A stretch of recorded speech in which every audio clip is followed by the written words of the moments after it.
இந்தியாவுக்கே சுதந்திரம் கிடைச்சது. தூய்மை பணியாளர் குப்பை வாடுற எங்களுக்கு ஒரு சுதந்திரம் இல்லை. உங்களை நாங்கள் நல்லா தூக்கி விடுவோம். நாங்கள் வந்தால் அவன் மேன்மை ஆக்கிட்டு வந்தார். மேன்மை ஆக்கல ஒன்றே ஆக்கல. ரோட்டில் உட்கார வச்சுக்கிறாரு ஐயா எங்களை.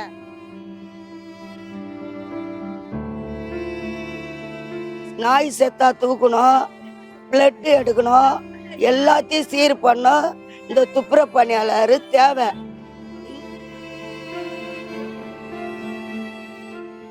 நம்பி ஓட்டு போட்டோம், எங்களுக்கு வேலை கொடுக்கன்ட்டு எங்களை நடுத்தெருவில் நிறுத்திச்சு. 4.5 வருஷம் ஆகுது. அவர் நல்லது செய்வாருன்னு நாங்கள் வெயிட் பண்ணோம். எங்களுக்கு எந்த நல்லதும் செய்யலை.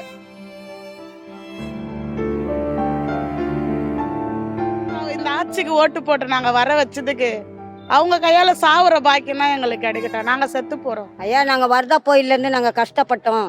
எங்களுக்கு தூக்கி விடுறாரு. தூக்க உள்ள இறக்க உள்ள கீழே இறக்கிட்டாரு எங்களை. நாங்கள் படாத கஷ்டம் ஒன்றுமே இல்லை. யாரும் எந்த சாதனையும் எங்களுக்கு செய்யலப்பா. என்ன கொடுத்ததெல்லாம் சொல்லி காய்ச்சினுங்கிறாங்க. உங்களை நாங்கள் நல்லா தூக்கி விடுவோம். நாங்கள் வந்தால் அவன் மேன்மை ஆக்கிட்டு வந்தார். மேன்மை ஆக்கல ஒன்றே ஆக்கல. ரோட்டில் உட்கார வச்சுக்கிறாரு ஐயா எங்களை. நடுவோட்டு ரோடு என்னன்னுக்கிறேன் ஐயா. நம்பி ஓட்டு போட்டோம், எங்களுக்கு வேலை கொடுக்கன்ட்டு எங்களை நடுத்தெருவில் நிறுத்திச்சு. எங்களுக்கு வாழ்வாதாரமே இல்லாத, சம்பளம் இல்லாத நாங்கள் நடுத்தெருவில் இருக்கிறோம்.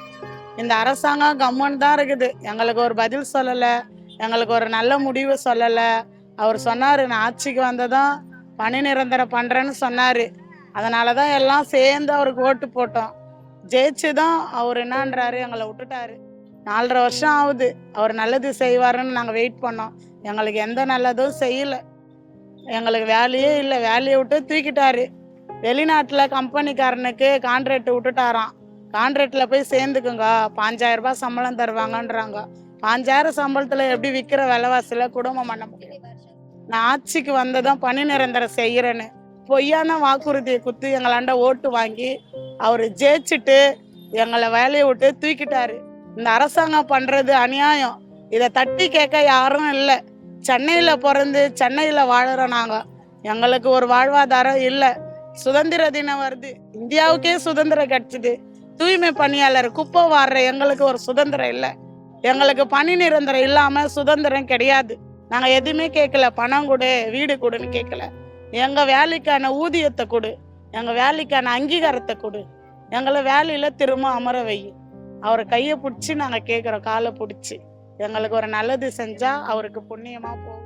எங்களை கைது பண்ணால் கூட பரவாயில்ல சார், நாங்கள் சாக கூட ரெடியாக இருக்கிறோம். எங்களுக்கு வாழ்வாதாரம் இல்லை.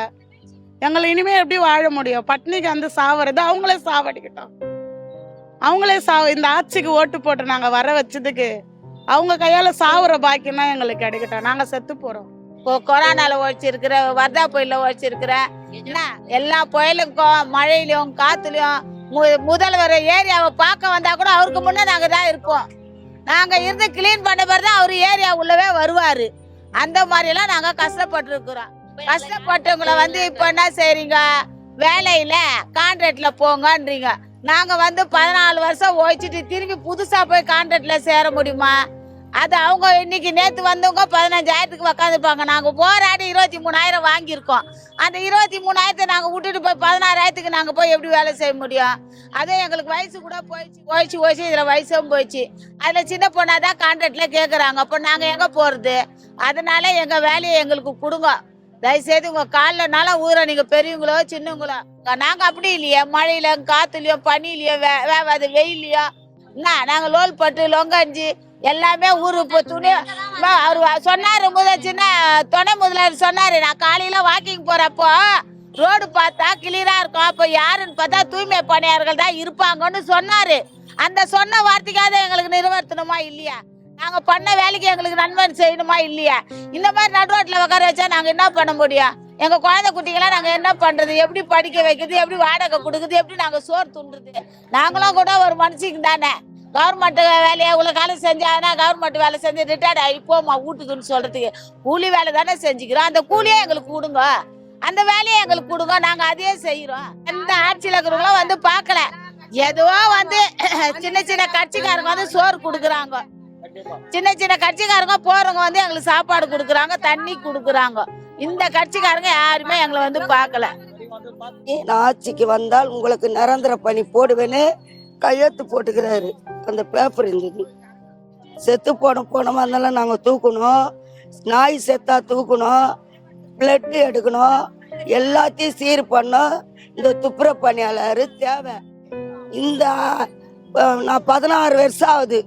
நான் 2010 ஜனவரி 22 வந்து நான் கையெழுத்து ஜெயிண்ட் ஆகினேன்.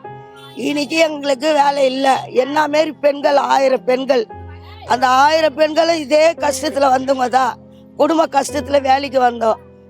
இந்த வேலையை நம்பி நாங்கள் கல்யாணம் பண்ணோம், காட்சி பண்ணோம், நல்லது கெட்டது எல்லாம் பண்ணோம். இன்னைக்கு கடங்காச்சக்கரை காலேஜ் படிக்க வைக்க முடியலையா பேத்திய வீட்டோட உட்கார வச்சுட்டோம். ஏன்னா இந்த வருமானம் இல்லை, எங்களால் செய்ய முடியாது. இதில் வந்து இந்த தூய்மை பணியாரில் 100% 90% பெண்கள் தான் இருக்கிறோம். அதுவும் விடோ பெண்கள் அதிகம். கணவனால் கைவிடப்பட்ட பெண்கள் இருக்கிறோம். குடிகார புருஷங்கிட்ட வர பொம்பளைங்களும் இருக்கிறோம். எங்களுக்கு அத்தனை பேருக்குமே இந்த வேலை மட்டும்தான் ஒரு நிரந்தரமான வேலை. அதனால தயவு செய்து ஐயா ஒரு காதுக்கு இது போனோம், எங்கள் கோரிக்கையை கேட்டு எங்கள் பக்கம் நியாயம் தீர்க்கணும்னு நாங்கள் வேண்டிக்கிறோம். எங்கள் வருமானத்தை எங்களுக்கு கொடுத்தா போதும் ஐயா. நாங்கள் எதையும் கேட்கல. எங்களுக்கு இருக்கிறதுலாம் ஆம்பளை பிள்ளைங்க இல்லை, கணவர் வச்சுன்னு இல்லை, எல்லாரும் வந்து குழந்தைங்க பொட்டை பசங்க வச்சுன்னு இருக்கிறோம். படிப்புக்கு எங்களுக்கு அந்த வருமானத்துக்கு கொடுத்தாதான் எங்களால் படிக்க வைக்க முடியும். போய் 14,000 சம்பளத்தில் போய் நாங்கள் என்ன வாடகை கொடுக்குறதா, கரண்ட் பில் கொடுக்குறதா, சாப்பிட்றதா, படிக்க வைக்கிறதா, எந்த வருமானம் இல்லை. எங்கள் பின்னால எவ்வளோ பேருங்க பாருங்க. எல்லா மகளிர் 7 நாளாக ஆகுதுப்பா. 7 நாளாக வந்து மேயர் பிரியா வந்து பேசலை, அமைச்சர் சேகர் பாபா வந்து பேசலை, மற்றவங்க யாரும் வந்து பேசலை. இங்கே தான் உக்காந்துருக்குறோம். பார்க்குறீங்களா எவ்வளோ வெயில் அடிக்குது. காலையில் கூட மழை கட்சி விழுந்துட்டாங்க. இந்த அம்மா சோடா வாங்கி குச்சின்னு உக்காரோம், வேலை வேணும்னு உக்காரோம். நாங்கள் வந்து யார் கஷ்டத்தை நாங்கள் கேட்கல, எங்கள் கஷ்டம் எங்களுக்கு கொடுங்க, வேலையை கொடுங்க. இப்போ போய் தனியார் மையத்தில் போய் எங்களை வேலை கேட்டால் இவ்வளோ சம்பளம் தான் கொடுப்பேன். 15 வருஷம் உழைச்சிட்டு கையில் ஒரு 10 ரூபா வாங்காத 1ஆம் தேதியிலேருந்து ராம்கி கான்ட்ராக்ட் போன்றாங்க. அங்கே போய் எங்களுக்கு என்ன பத்த சொல்லுவோம்.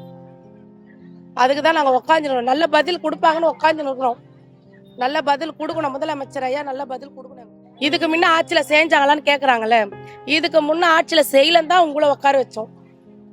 நீங்களே இப்போ இன்னும் இருக்க செய்யாத இருந்தா அந்த ஆட்சிக்காரங்களை பற்றி பேசுகிறாங்க. இவங்க ஆட்சி வச்சு பேசுகிறாங்கப்பா, எங்களோட கஷ்டத்தை பேச மாட்டாங்கப்பா. அரசுக்கு எந்த ஒரு இதுவும் இல்லை, கவலையில் கிடையாது. போராடுவாங்க, 4 நாளில் போயிடுவாங்க அப்படின்ற ஒரு தோற்றம் தான் இப்போ கொண்டு வந்திருக்காங்க. அதாவது நம்ம மக்களாச்சே வெயிலி மழையிலும் கஷ்டப்படுறாங்க. அதுவும் வரலாறு காணாத ரிப்பன் மாளிகையில், கார்பரேஷன் ரிப்பன் மாளிகையில் உட்காந்து பண்ணுறாங்களே, அவங்களுக்கு என்ன தேவை அப்படின்றது இன்னும் அந்த அரசாங்க செவிக்கு போகலையா, இல்லை போயும் அலட்சியம். அதுதான் நாங்கள் எங்கள் மனசில் தோன்றுறது. முதல்வர் அன்னைக்கு எதிர்கட்சியாக இருக்கும்போது எங்களுக்கு சப்போர்ட் பண்ணுவோம், எனக்கு ஆளுங்கட்சியாக இருக்கும்போது அலட்சியத்தை வெளிப்படுத்துகிறாங்க. கோர்ட்டில் கேஸு இன்னும் ஹியரிங் வரும்போது இவங்க வந்து ஆஜராக மாட்டேன்றாங்க. நம்ம வந்து கார்பரேஷன் வக்கீலோ இல்லை கவர்மெண்ட் வக்கீலோ ஆஜராக மாட்டேன்றாங்க. அவங்க வந்து ஆஜராகி போனாதான் நம்ம அடுத்த கட்ட நடவடிக்கை போக முடியும். அவங்களும் அதை தான் சொல்றேன். தமிழ்நாடு அரசே இப்போ நான் ஒரு தமிழ்நாடு மக்கள் மேலே இப்போ ஒரு அலட்சியம் காட்டுறதா இருக்கு. ஏன்னா அங்கே குப்பைங்க அங்கே இருக்கு, அதுக்கு அவங்க கவலைப்படல. 2000 பேர் நாங்கள் போராடுறோம், அதுக்கு அவங்க கவலைப்படல. கோர்ட்டு கேஸு மேலே இப்போ வாதாடினா தான் அடுத்த கட்ட நடவடிக்கைக்கு போகும், அதுக்கு அவங்க அலட்சியம் காட்டுறாங்க. அப்படின்னா என்ன, எங்களை ஒரு பொருட்டாவே அவங்க மதிக்கல.